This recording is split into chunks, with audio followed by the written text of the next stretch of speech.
BNP যে ডিসেম্বরে নির্বাচন চায়, গণ অধিকার ব্যতীত কোন রাজনৈতিক দল বিএনপির সাথে এভাবে শক্তভাবে ডিসেম্বরে নির্বাচনের পক্ষে জোরালো জনমত দেয়নি। আমি তো এই চর অঞ্চল থেকে নেতা হই নাই, আমি কোন রাজনৈতিক দলের পাঁচের নেতা হই নাই। তো আমার প্রশ্ন বিএনপির শীর্ষ নেতৃত্বকে, যে আপনাদেরকে বৃদ্ধাঙ্গুলি দেখাতে পারে নির্বাহী কমিটির একজন সদস্য, এইটা যদি আপনারা নিয়ন্ত্রণ করতে না পারেন, আপনারা রাষ্ট্র পরিচালনা কিভাবে করবেন আগামীতে যদি সরকার গঠন করেন? একজন হাসান মামুনকে যদি আপনারা নিয়ন্ত্রণ করতে না পারেন, গতকালকে সর্বশেষ ইউনিয়নে যেই ঘটনাটি ভুলভাবে এসেছে যে বিএনপির অফিসে নাকি ভাঙচুর চালানো হয়েছে, হামলা হয়েছে।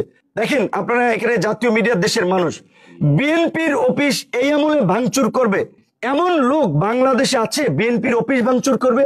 নাই। কারণ দুইটা বড় রাজনৈতিক দল ছিল, আওয়ামী লীগ এবং বিএনপি। আওয়ামী লীগের পতন হয়েছে, আওয়ামী লীগ দেশ ছেড়ে পালিয়ে গেছে, এখন আছে বিএনপি। সেখানে বিএনপির অফিসে ভাঙচুর করবে, এটা তো কল্পনাও করা যায় না। আজকে আপনারা দেখেছেন, বলতে গেলে যে বিএনপি যে ডিসেম্বরে নির্বাচন চায়, গণ অধিকার ব্যতীত কোন রাজনৈতিক দল বিএনপির সাথে এভাবে শক্তভাবে ডিসেম্বরে নির্বাচনের পক্ষে জোরালো জনমত দেয়নি। বিএনপির নেতাদের চরিত্র হনন করা হচ্ছে, যে আপনার সালাউদ্দিন সাহেব থেকে মির্জা ফখরুল, রুমিন ফারহানা, ভারতের দালাল, এইটা সেটা। সেখানে গণ অধিকার পরিষদের নেতৃবৃন্দ সভাপতি হয়ে আমরা সেটার প্রতিবাদ করি, কারণ আমরা মনে করি যে রাজনীতিতে একটা সৌন্দর্য শিষ্টাচার থাকা দরকার। এইভাবে যদি সিনিয়র মানুষকে নিয়ে নানা ধরনের অপপ্রচার প্রপাগান্ডা ছড়ায়, আজকে একজনকে নিয়ে ছড়িয়েছে, কালকে আমাকে নিয়ে ছড়াবে, সে জায়গা থেকে আজকে জাতীয় পর্যায় থেকেও আমাদের এত একটা বোঝাপড়া, জাতীয় রাজনীতিতে সমস্ত রাজনৈতিক দলগুলোর এত একটা আন্তরিকতা, সেখানে লোকাল পর্যায়ে আমার উপজেলায় এক হাসান মামুন বিএনপির সাইনবোর্ড ব্যবহার করে এই ঘটনা ঘটালো। আমি শুধুমাত্র ডক্টর ইউনূসের সাথে জনাব তারেক রহমানের মিটিং, এই কারণে ওনাকে এই ছোট বিষয় জানায়নি। আমি বিএনপির শীর্ষ নেতৃবৃন্দকে বলবো, আমি দেখতে চাই যে আপনারা হাসান মামুন এবং যারা এই ঘটনা ঘটিয়েছে তাদের বিরুদ্ধে কি পদক্ষেপ নিচ্ছেন, তারপরে আমাদের রাজনৈতিক সিদ্ধান্ত হবে। আপনারা একটা নিরপেক্ষ তদন্ত করেন, যদি আপনাদেরকে মনে হয় যে গণ অধিকারের এখানে কোনো সংশ্লিষ্টতা আছে, এই দক্ষিণাঞ্চলের বায়াস নেতা বা হাসান মামুন পন্থী নেতাদের একটা নিরপেক্ষ তদন্ত করে ঘটনাটা জানেন। আমি তো এই চর অঞ্চল থেকে নেতা হই নাই, আমি কোন রাজনৈতিক দলের পাঁচের নেতা হই নাই, কারো গোলামি করে নেতা হই নাই।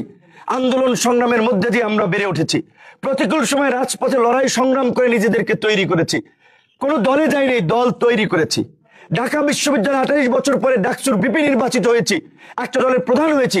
আমরা তো আঞ্চলিক নেতা না, ইউনিয়ন উপজেলার নেতা না, কোন দলের সদস্য না। তো আমাদের সাথে এই ধরনের আচরণ করা হলো, এলাকাবাসী এই গলাচিপা 10 মিনার মানুষের কাছে আমরা এর বিচার দিলাম।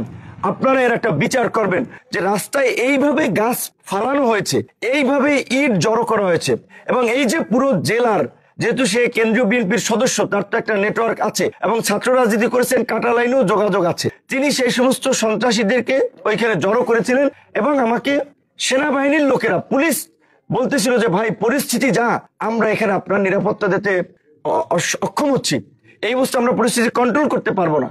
আমি বলেছি যে যা হয় হবে, মৃত্যু হবে, কিন্তু আমরা আমাদের গন্তব্যস্থলে যাব।